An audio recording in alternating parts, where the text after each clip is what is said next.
Bonjour à tous et bienvenue à cette nouvelle capsule vidéo sur le marketing numérique.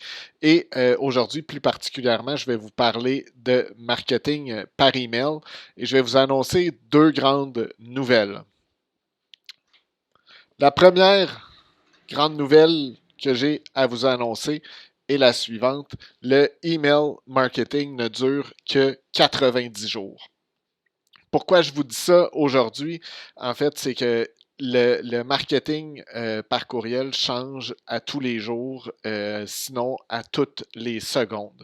Et puis, les grandes compagnies qui gèrent des services de email comme Microsoft, Yahoo ou Google optimisent leurs services pour leurs utilisateurs constamment. Et qu'est-ce qu'on reçoit, notamment dans nos boîtes d'email? On reçoit des emails de nos collègues, de nos clients, de nos partenaires, de nos amis. On reçoit des mises à jour des réseaux sociaux. On reçoit des promotions et on reçoit des spams. Le but pour un service comme Gmail, par exemple, c'est que notre inbox soit le plus pertinent possible et qu'on ouvre chacun des emails qu'on reçoit et qu'on clique dans chacun des emails qu'on reçoit. Évidemment, ce n'est pas la réalité pour la plupart des emails, c'est-à-dire que nos boîtes de emails sont inondées de contenu non sollicité ou qu'on ne se souvient plus qu'on a sollicité ou qui ne nous intéresse plus ou qu'on n'ouvrira jamais, par exemple. Donc, pourquoi le email marketing ne dure que 90 jours? C'est une nouvelle règle dans le email marketing qui est comme imposée par les plus grands joueurs. Et j'ai nommé Microsoft qui, à la fin de l'été dernier, a décidé de durcir ces règles. C'est-à-dire que si aujourd'hui, quelqu'un avec une adresse Hotmail ou Outlook.com ou quelqu'un qui utilise le service Outlook pour gérer ses emails avec son propre domaine, euh, si quelqu'un s'abonne à mon infolettre aujourd'hui et que dans les 90 prochains jours, cette personne-là n'ouvre pas mes emails ou ne clique pas dans mes emails, Microsoft va arrêter de lui livrer mes emails parce que la personne n'a pas interagi avec mes contenus dans les 90 derniers jours. Donc, personne par personne, si votre marketing par email n'a pas fonctionné avec une personne en 90 jours, c'est terminé. Vous ne réussirez plus jamais à passer les filtres. Donc, c'est vraiment rendu une norme en marketing de maintenir sa liste le plus engagée possible et de laisser tomber les gens qui n'ont pas été engagés dans les 90 derniers jours. Donc, je reprends un autre exemple. Quelqu'un qui s'abonne à votre infolettre, qui ouvre la première infolettre qu'il reçoit, qui ouvre la deuxième qu'il reçoit, puis ensuite qui arrête de les ouvrir, qui arrête de cliquer dedans. Dans 6 mois, si vous avez continué à lui envoyer votre infolette de façon régulière, il y a très, très peu de chances que cette personne-là ouvre votre infolettre et vous nuisez à votre réputation en tant qu'expéditeur de emails si vous essayez d'envoyer des emails à des gens qui n'ont plus d'intérêt à ouvrir vos emails. Donc, c'est très, très important d'être au fait de cette règle-là, spécifiquement si vous avez une grosse liste d'emails et si vous voulez avoir une liste des plus engagés. Donc, euh, chaque année, il y a des gens qui vont dire que le marketing par email est mort. Ça a été annoncé des dizaines de fois à chaque année. On nous dit le marketing par email est mort et il n'y a rien de plus faux. C'est totalement faux et même en 2020, le marketing par email a remonté en flèche grâce à la COVID. Donc, on peut remercier la COVID pour au moins une chose et ça sera peut-être la seule, c'est que ça nous a permis de se retourner vers des meilleurs outils, les meilleurs outils à notre disposition pour faire du bon marketing. Donc, comment on fait pour garder une liste engagée? Premièrement, dès qu'on a un nouvel abonné, on lui envoie un contenu. Donc, c'est simple. Quand quelqu'un s'inscrit sur notre liste d'envoi, on lui envoie un premier email et idéalement, on lui demande de cliquer sur un lien pour confirmer son adresse. C'est le meilleur signal que vous pouvez envoyer à Gmail, à Microsoft, à Yahoo, Vidéotron, Orange, peu importe. Donc, dès que quelqu'un s'abonne, on lui envoie un contenu et idéalement, on essaie d'être le plus régulier possible. Donc, si vous avez une infolettre à tous les mois, vous envoyez une infolettre à tous les mois. Mais il faut définitivement abandonner l'idée de faire une infolettre quand ça nous tente et surtout d'espacer nos infolettres à plus de 90 jours pour respecter ça ici, c'est-à-dire que votre email marketing ne peut durer que 90 jours. Par contre, si vous avez des gens engagés, vous pouvez les garder sur votre liste parce qu'ils ont un intérêt à ouvrir et à cliquer dans vos emails.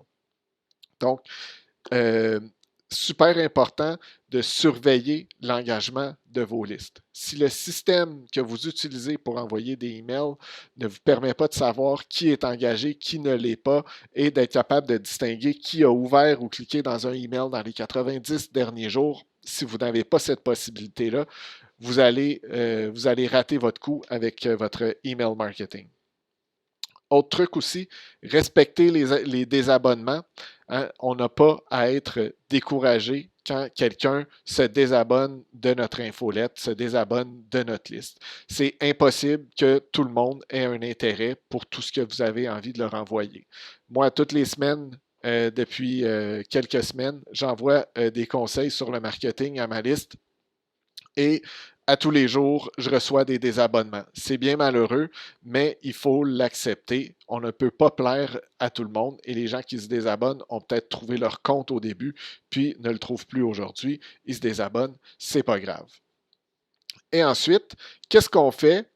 Disons que j'ai une liste de 10 000 personnes et puis aujourd'hui, je constate que j'ai 1000 personnes dans cette liste-là qui est désengagée, c'est-à-dire qui n'ont pas ouvert ou cliqué dans un email depuis 90 jours ou plus. Qu'est-ce qu'on fait avec ces gens-là? Je vous le demande. Qu'est-ce que vous allez faire avec ces gens-là? Vous avez le choix. Vous pouvez carrément les désabonner tout de suite et arrêter de leur envoyer du contenu.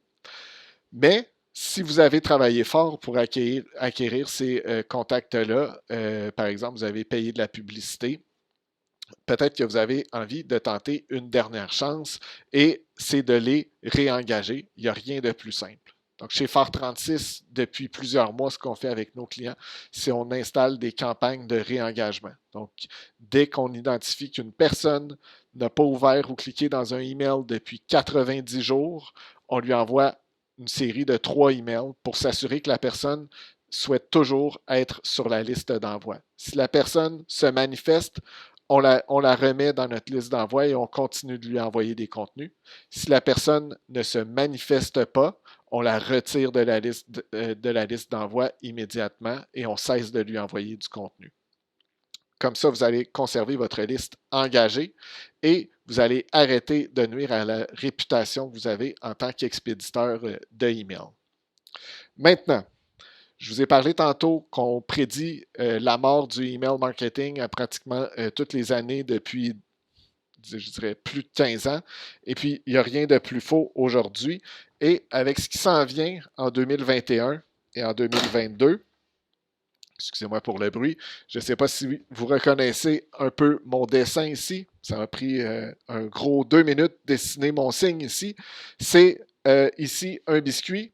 Et ça, c'est un signe plus de biscuit. Un biscuit en anglais, c'est cookie. Alors, d'ici 2022, les cookies sur les navigateurs ne seront plus acceptés. Et on appelle ça, dans le jargon, le cookie apocalypse. Donc, c'est-à-dire qu'une grande partie des techniques et des technologies qu'on avait à notre disposition pour mesurer l'engagement, recibler les gens sur différents sites web, etc., reposaient sur l'utilisation de cookies. Ben, ces cookies-là vont arrêter de fonctionner. Et comment on va être capable d'avoir comment dire, de recueillir des clients en ligne puis d'avoir des données sur eux, ça va être d'avoir nos propres listes et de pouvoir communiquer au minimum par email avec ces gens-là. Donc, la prochaine année va être super importante dans vos stratégies d'acquisition de données sur vos clients, sur vos prospects, sur les gens qui visitent sur votre site. Mais c'est des données que vous allez devoir recueillir dans vos propres systèmes. Ce ne sera plus des données qui vont être partagées, par exemple, avec Google ou avec Facebook. Donc, par exemple, si aujourd'hui, quelqu'un qui visite votre site web, euh, visite la page d'accueil de votre site web, si vous le recibliez avec de la pub sur Facebook pour que cette personne-là revienne sur votre site web, d'ici un an, ce ne sera plus possible. Donc, si une grosse partie de votre stratégie de marketing en ligne reposait sur du reciblage pour que les gens reviennent sur vos sites web, sur votre site web, ce ne sera plus possible bientôt. Donc, soyez prêts. Ça va faire mal pour plusieurs personnes. Et puis, encore une fois, la façon de pallier à ce problème-là, ça va être de recueillir vous-même les données dans votre CRM sur les gens qui s'engagent sur votre site web. Donc, ça résume un peu la vidéo que je voulais faire pour vous aujourd'hui. Comme d'habitude, si vous avez des questions, vous pouvez m'écrire dans les commentaires en bas ou sinon vous m'écrivez à info@phare36.com, phare36.com. Merci tout le monde.